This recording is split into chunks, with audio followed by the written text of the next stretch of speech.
ကျွန်တော်တို့သိထားတဲ့ Superman, Wonder Woman တို့တဲ့အစာပေါင်းကတိချီပြီးအစွမ်းထက်တဲ့ဖြစ်တည်မှုတွေ DC Universe ထဲမှာရှိနေပါတယ်။သူတို့ကတော့စကြဝဠာကြီးရဲ့နိယာမတွေကိုထိန်းချုပ်ထားတဲ့ Cosmic Beings တွေပဲဖြစ်ပါတယ်။တစ်ချက်လက်ဖြောက်တီးအောင်နဲ့ Multiverse တစ်ခုလုံးကိုဖျက်ဆီးပစ်နိုင်တဲ့အထိအစွမ်းထက်တဲ့ DC ရဲ့ Cosmic Beings 9 ယောက်အကြောင်းကိုဒီဗီဒီယိုလေးမှာပြောပြပေးသွားမှာဖြစ်ပါတယ်။ဆိုတော့ဗီဒီယိုကိုစလိုက်ရအောင်။ The Presence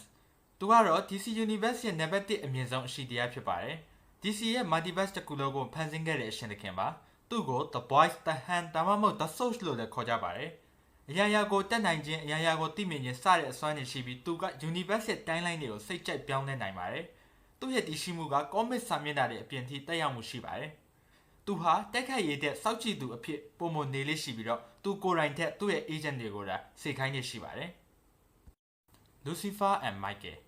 သူတို့ဟာ The Present ရဲ့သားနှစ်ယောက်ဖြစ်ပါတယ်တယောက်ကဖန်တီးမှုစွမ်းရှိပြီးနောက်တစ်ယောက်ကပုံဖော်မှုစွမ်းရှိပါတယ်။မိုက်ကယ်မှာနန္ဒဖန်တီးနိုင်စွမ်းရှိပါတယ်။သူ့ရဲ့ခန္ဓာကိုယ်ထဲမှာအရာရာကိုဖန်တီးနိုင်တဲ့စွမ်းရည်တွေပြည့်နေနေတာပါ။သူရာသိဆုံးသွားရင်အဲ့ဒီပောက်ကွဲမှုက Multiverse တစ်ခုလုံးကိုတော့ဖျက်ဆီးပြနိုင်ပါတယ်။ Lucifer Morningstar Lucifer ကတော့မိုက်ကယ်ဖန်တီးလိုက်တဲ့ကုန်ကျန်းစွမ်းရည်တွေကို Universe အဖြစ်ပုံဖော်သူဖြစ်ပါတယ်။သူက DC ရဲ့ဉာဏ်အကောင်းဆုံးနဲ့အလိမ္မာဆုံး character လေးဖြစ်ပါတယ်။သူတို့နှစ်ယောက်ပေါင်းလိုက်ရင် Big Bang ပောက်ကွဲမှုတဲ့ပုံမကြီးမားတဲ့ Multiverse ကိုဖန်တီးနိုင်ပါတယ်။ Seven Sliverings of the Endless သူတို့ကနတ်ဖျားမဟုတ်ပဲ Universe ရဲ့ဖြစ်တည်မှုသဘောတရားတွေဖြစ်ပါတယ်သူတို့ထဲမှာတော့ Destiny ကံကြမ္မာ Dark သေခြင်း Dream အိမ်မက် Destruction ဖျက်ဆီးခြင်း Desire တောင့်တခြင်း Despair မျှော်လင့်ချက်မဲ့ခြင်းနဲ့ Delirium စိတ်ဖောက်ပြန်ခြင်းတို့ဖြစ်ပါတယ်သူတို့ကမသိနိုင်ပါဘူး Universe ထဲမှာတက်ရှိတစ်ယောက်ရှိနေသေးတယ်သူတို့ကရှိနေမှာပါဥပမာ Dream ကတက်ရှိတွေရဲ့စိတ်ကူးစိတ်တမ်းတွေကိုထိန်းချုပ်ပြီး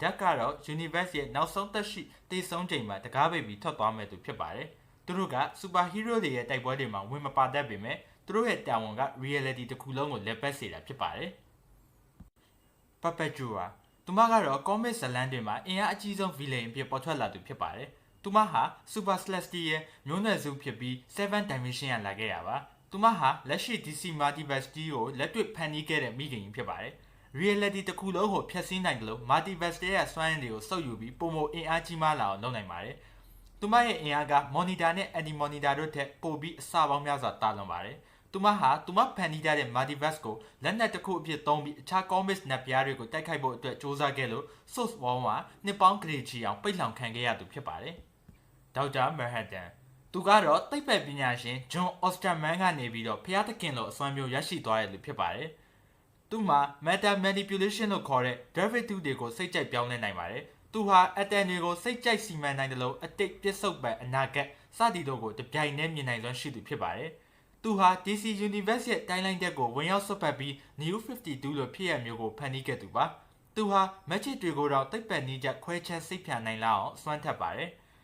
မန်ဟက်တန်ဟာစိတ်ခံစားချက်တဲ့ရုပ်တိဗေဒကိုဦးစားပေးတဲ့သူဖြစ်တဲ့အတွက်သူဟာသူရဲကောင်းလား Villain လားဆိုတာဝေခွဲရခက်တဲ့ဇာတ်ကောင်ဖြစ်ပါတယ်။ဒါကတော့ DC Universe ရဲ့ Cosmic Beings တွေက9ယောက်အကြောင်းပဲဖြစ်ပါတယ်။မိတ်ဆွေတို့အနေနဲ့ဒီလို content တွေကိုကြိုက်နေတတ်တယ်ဆိုရင်ကျွန်တော်ရဲ့ channel လေးကို like and subscribe လုပ်ထားဖို့အတွက်တောင်းဆိုချင်ပါတယ်။ဆိုတော့ပြန်တွေ့ကြအောင်